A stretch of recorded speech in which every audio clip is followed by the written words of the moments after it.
Press Secretary Kayleigh McEnany with our briefing on this Friday. Let's watch together. Citizens. That's what Attorney General Barr said when he was here at the White House just a few days ago. For 55 days in Portland, Oregon, we've seen lawlessness, anarchy, and destruction that threatens peace in our streets and the safety of our fellow American citizens and the safety of our brave law enforcement officers. Yet some Democrats and some in the media continue to ignore reality. As Portland's Democrat Mayor Ted Wheeler tweeted, quote, "What I saw last night was powerful in many ways. I listened, heard, and stood with the protesters, and I saw what it means when the federal government unleashes paramilitary forces against its own people." That was a quote from the Democrat mayor, who quite literally stood in the middle of a riot as violent protesters attacked a federal building. That is appalling, and Mayor Wheeler is clearly failing at his duty to protect his streets and his city there in Portland. The federal government has a sworn duty to uphold the laws of the United States. Through field offices and federal facilities across the country, these agents protect and serve the American people. Yet the rhetoric of the left undermines our justice system, with Nancy Pelosi calling them stormtroopers, Jim Clyburn calling them the Gestapo, and Wheeler using the term paramilitary forces. Under President Trump, violent crime rates in America finally began to fall. Rhetoric like this cannot be allowed to set us back. Augmenting the Federal Protective Service, guarding federal property in Portland, our brave officers have since augmenting them, I should say, our brave officers have faced all of these various things, like rioters barricading officers inside the Hatfield Federal Courthouse, trapping officers inside. A quote, commercial-grade mortar firework was launched by rioters. A federal agent's hand was impaled by planted nails. Another federal agent was shot with a pellet gun, leaving a wound deep to the bone. And tragically, 3 federal officers were likely left permanently blinded by the rioters using lasers pointed directly at their eyes. These are not the actions of so-called peaceful protesters, and the Trump administration will not stand by and allow anarchy in our streets. Law and order will prevail, and I have a short video for you because I want it to be real, what is happening right now in Portland. So if we could play that video, that'd be great.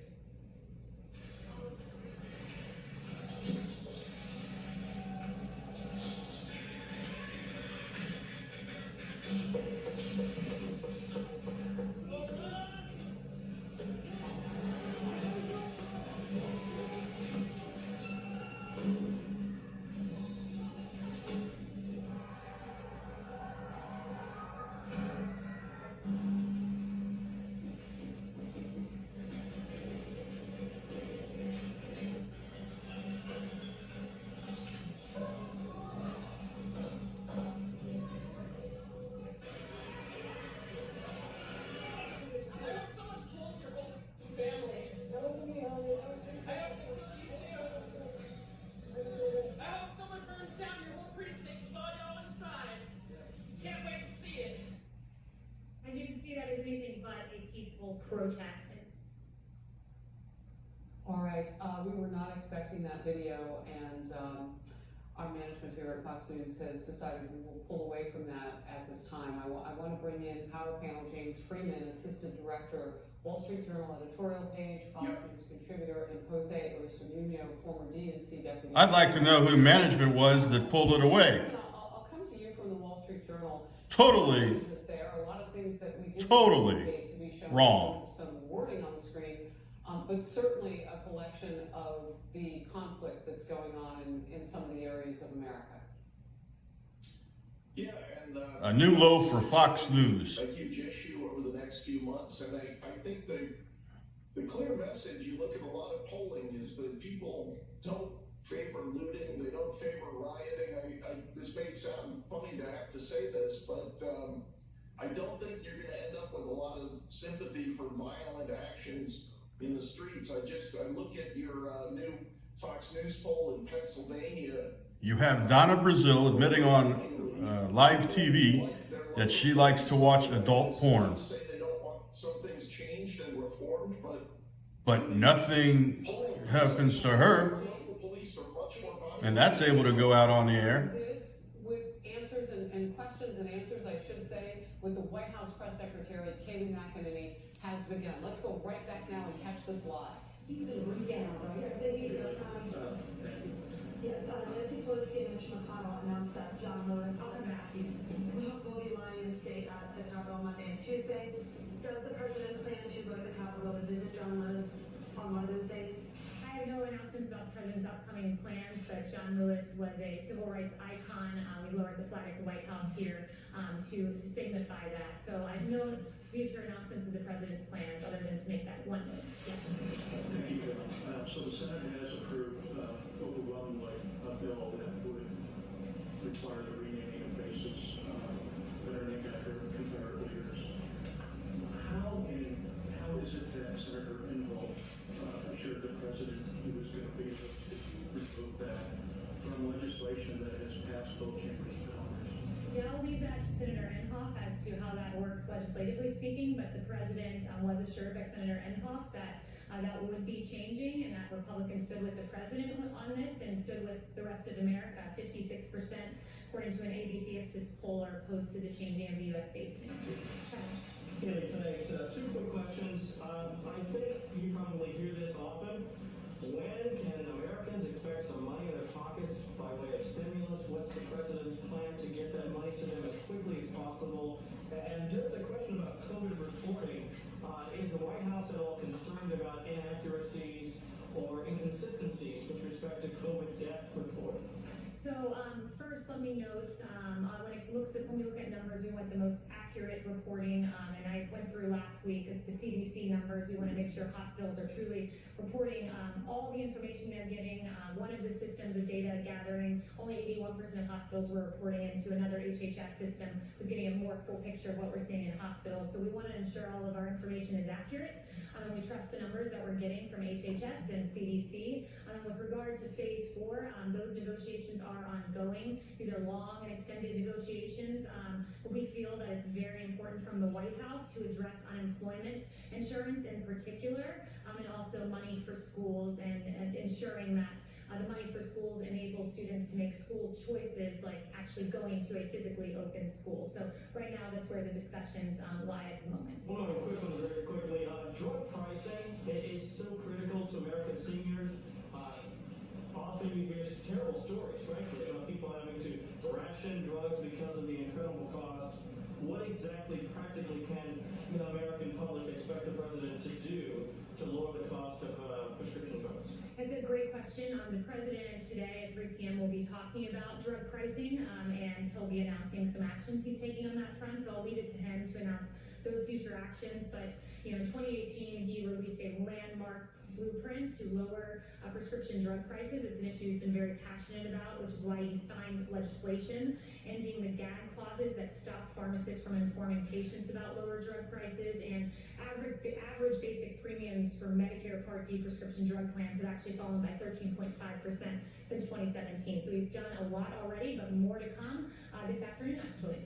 Caitlin. I have two questions for you. This morning, Dr. Burke said that it is still an open question how rapidly children under 10 can actually spread COVID-19. But the other day, the president said they don't bring it home very easily and they don't transmit very easily. So shouldn't we figure out which one of those it is before kids go back to school? So let me give you two answers to this. First, I would point you to CDC guidelines that said based on current data, the rate of infection among younger school children and from students to teachers has been low, especially if proper precautions are followed. There have also been few reports of children being the primary source of COVID-19 transmission among family members. That's where the data currently stands. But that being said, even if there is transmission and later studies come out, let's say, we believe that students should be going back to school because the effect on a child, we know scientifically, they are not affected in the same way as an adult. Again, I point you to CDC guidelines on this that says the best available evidence indicates if children become infected, they are far less likely to suffer severe symptoms. Death rates among school-age children are much lower than among adults and far lower than during the H1N1 pandemic, for instance, when schools remained open. Yeah, and Dr. Brooks knows that saying unless kids have an underlying condition, but she said they do not know how rapidly they can spread it still for if they're under 10, and that's one of the president's top advisories. So on the transmission point, I point you again to the CDC, but I would also say that it is our firm belief that that our schools are essential places of business, if you will, that our teachers are essential personnel. You all here are considered essential workers, which is why you were coming into the briefing room every day during the pandemic. Our meat packers were meat packing because they were essential workers. Our doctors were out there treating because they're essential workers, and we believe our teachers are essential. Particularly, I pour over the data on schools often, and the one thing that really stuck out to me, I read through the entirety of the CDC guidelines, was that I talk about child abuse often, and 1 in 5 cases being reported in schools. Well, the CDC guidelines went on to say there has not just been a sharp decline in reports of suspected maltreatment, but tragically a notable increase in evidence of child abuse when children are seen for services during the pandemic. For example, in Washington, D.C., Child and Family Services Agency recorded a 62% decrease in child abuse reporting calls between mid-March and April compared to the same time period in 2019, but saw more severe presentation of child abuse cases in emergency rooms. That's a tragedy, and our schools must reopen. Okay, my question was on transition breaks, but anyway, my second question is also on the president's call with the Russian president yesterday. Today, the nation's top counterintelligence official said that Russia is one of 3 countries that is actively working to interfere in our election. Did the president bring up election interference on the call with the Russian president yesterday? Again, I wasn't on the call, but the president, I was not on the call. The president has taken more actions for election security than his predecessor, who gave a stand-down order when he learned about election interference. Susan Rice gave that stand-down order. Obama, as intel chief, even confirmed that stand-down order was given. By contrast, we've given a ton of funding to election security. We take our election seriously, and we believe in election integrity. My question is, President Trump bring it up on the call? Justin, I was not on the call, Caitlin. Stop filibustering. Justin, let your colleagues ask questions. Justin, okay, Justin no longer has a question. Anyone else? Kaylee, Okay. around 20 million Americans are receiving expanded uninsurance benefits, and some are going to receive the last of those checks tomorrow.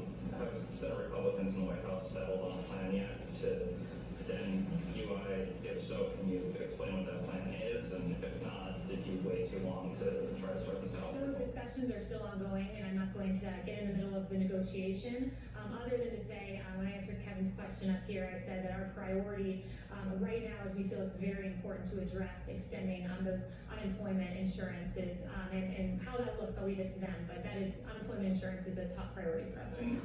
China ordered the closing of one of our diplomatic facilities there in retaliation for what happened in Texas. We haven't really heard from the White House. If you could spell out specifically why you guys decided to close the Houston facility. I know that there's obviously broad complaints that you've raised for weeks with China, but why Houston specifically? And secondly, if you have a reaction to the steps China took. Yes, our action to direct the closure of the PRC Consulate General in Houston was taken to protect American intellectual property and Americans' private information. For years, the CCP has undertaken a whole of society effort to steal American technology and intellectual property for commercial gain, and many of those activities are directed from PRC and diplomatic facilities, and we urge the CCP to cease these malign actions rather than engage in tit-for-tat retaliation. So that's where we stand on that. Yes. Caitlin, the president's tone on the virus this week seems to have changed. He's advocated a few different times for Americans to wear masks. He said that the pandemic would get worse before it gets better. He canceled most of the convention, or certainly the Florida part yesterday. All of these things were bad 2 months ago, even longer than that. And the science on masking has been clear for several months. What changed this week? Why did his tone change? There has been no change. The president said on March 31st, before there was even a recommended but not required guidance given by the CDC on mask wearing. The president already said, if you want to wear a mask, wear a mask. It doesn't harm anyone. And that was before. That was when our scientists even were, some of them were saying, don't wear masks. So the president has been consistent on this. He wore a mask back at the Ford facility. He carries it around in his pocket. He showed it to you multiple times. He hasn't changed. In fact, and just speaking on COVID generally, the way I've heard him talk privately in the Oval Office is the way he's talking out here. The only thing that changed is the president taking dozens and dozens and dozens of your questions each and every day, because he felt the best way to get information to the American people was for him to be out here answering your questions and providing this directly. The other part of the question, though, wasn't just about masking, although I would argue that if you look back and see when he called it politically correct, for example, that wasn't exactly agreeing with the science of wearing masks. But setting that aside, No, but let's not set that aside, because in that incident when he used the words politically correct, it was in reference, I believe you were asking him a question, was it? And right, and you were standing outside and you've been tested and you were wearing a mask and he couldn't hear your question, so he asked for you momentarily to pull down the mask. So that was the specific context, and context does matter here. Okay, well, I didn't need to engage on that, but I was standing around other reporters and using the same mic that other people were using. That's why I left my mask on. Right, well, he could not hear your question. He asked for you temporarily to pull it down. Everyone in the press pool's tested, so scientifically you are not in a compromising position, but he hasn't changed his tone. But this president, the reason he wants to bring back these briefings is to get information out there. Like, we've done 52.9 million tests nationwide, 187 emergency use authorizations,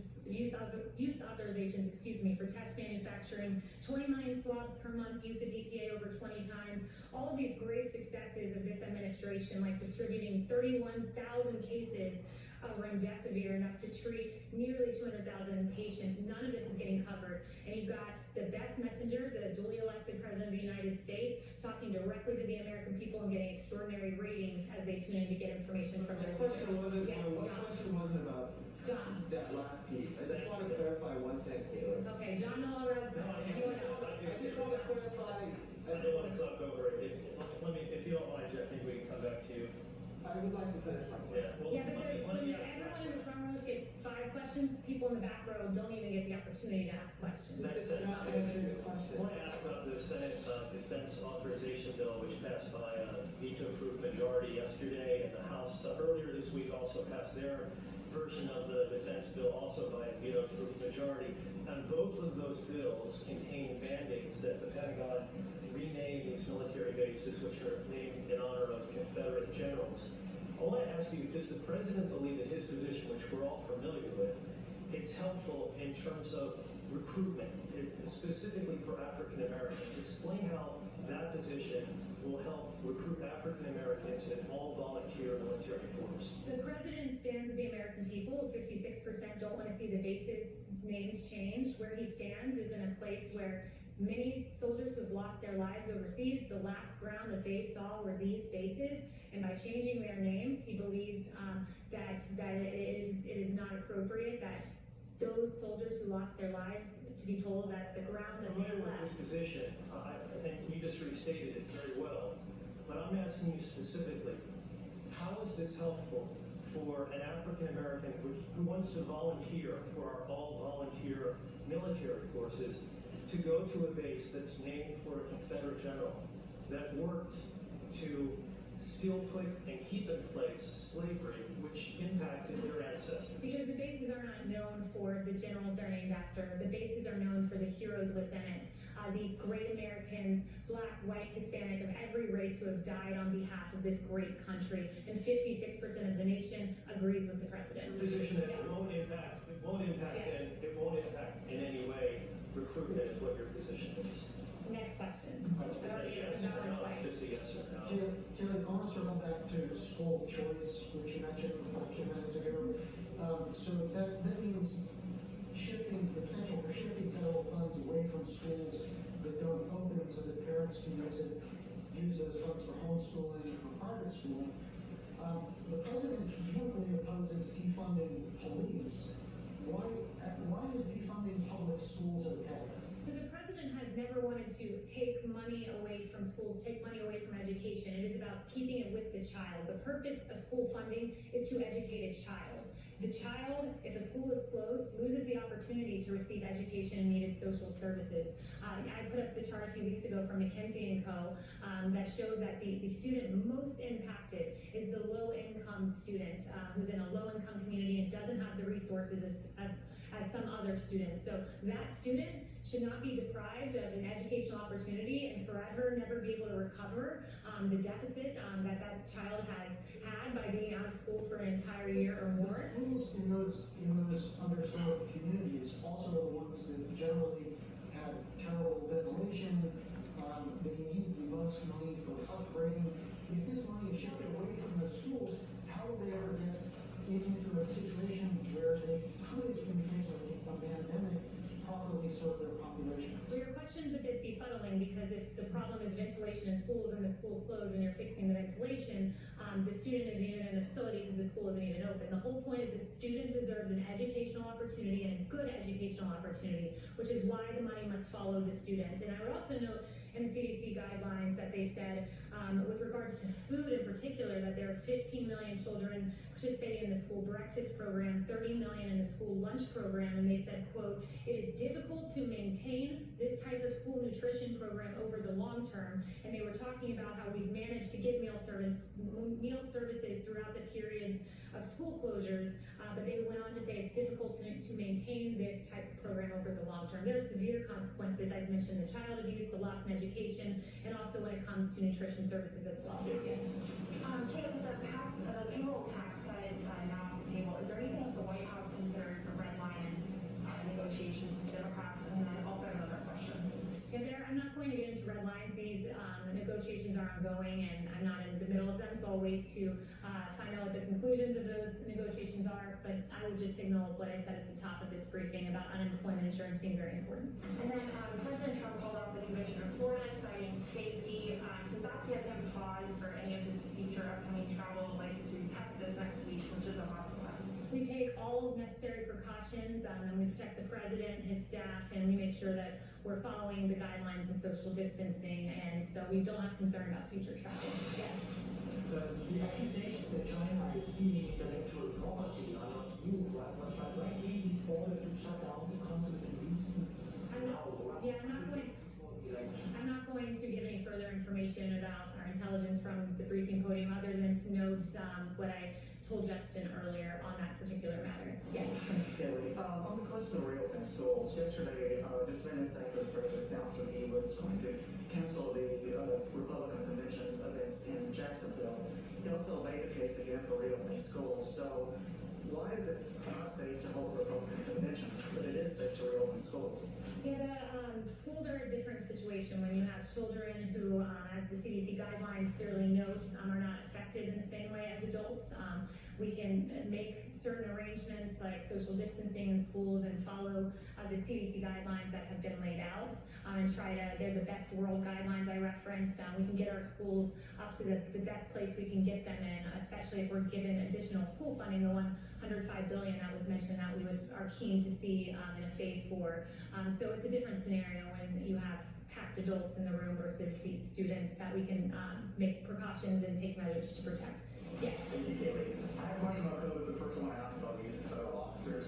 Does the president believe he has the power to send DHS agents and officers anywhere in the country that he wants to? The president believes that his authority is with regard to DHS, which is distinct from DOJ. So much important information coming out of the White House today, and I want to address the decision that was made by Fox News management a few minutes ago as we pulled away from the video that we were not told would air, and how it would be edited with some things on screen that we might have wanted a heads up about.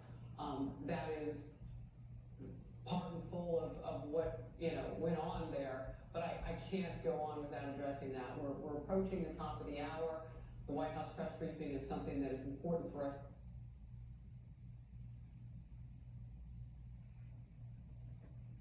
And so it goes. Harris Faulkner. But it's okay for Donna Brazile to say, I watch adult porn, but nothing happens to her. Harris Faulkner, you're priceless.